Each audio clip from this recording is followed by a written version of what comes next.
This is pretty much the beginning of this 350 Foreman powered 300.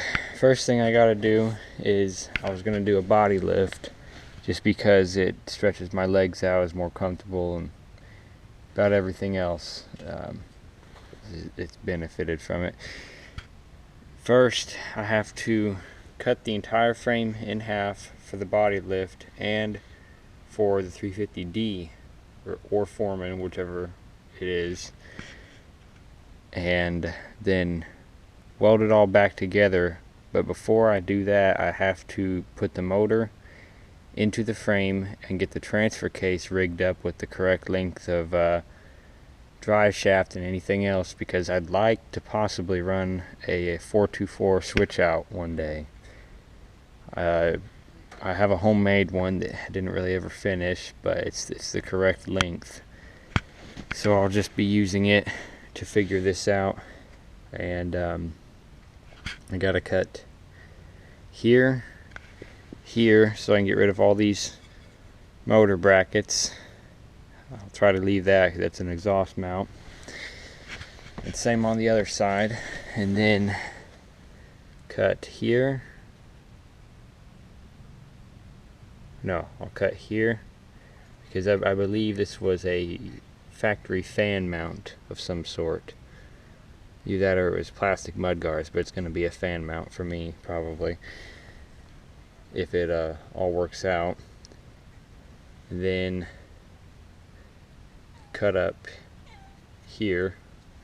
So I don't know what these are really, but because I know right here and here is where the mounts for the bumper are, and then pretty much the same thing on the other side, except I gotta leave this because this is a stator mount, or not a stator, a rectifier mount, and then I'll just cut this off here and here on either side, so I can have a piece of tubing about this size if I needed it. It's thinner than what I have.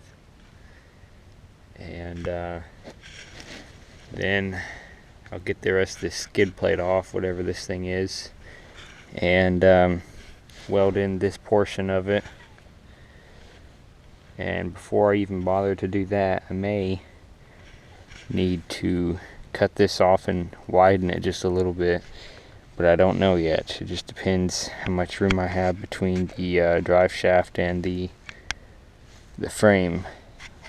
Once I get to building the bigger drive shaft that and U-joint that I got for it. Alright, now that it's all completely cut apart, this is the 350 Foreman frame piece that I'm going to be using.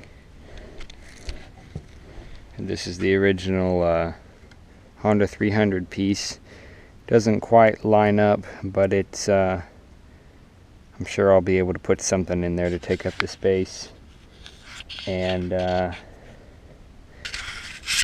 just gotta get this to where it'll sit fairly level, then get my spare transfer case, my spare motor, and put my homemade 424 drive shaft in it just to take up space. I don't even know if I'll ever use it or not. And this is the original 300 frame, and this is the skid plate off the 350 Foreman frame. I'll probably be using that again. And this is the one off of the 300, and this is the top half of the 300 frame that I'm still going to be using.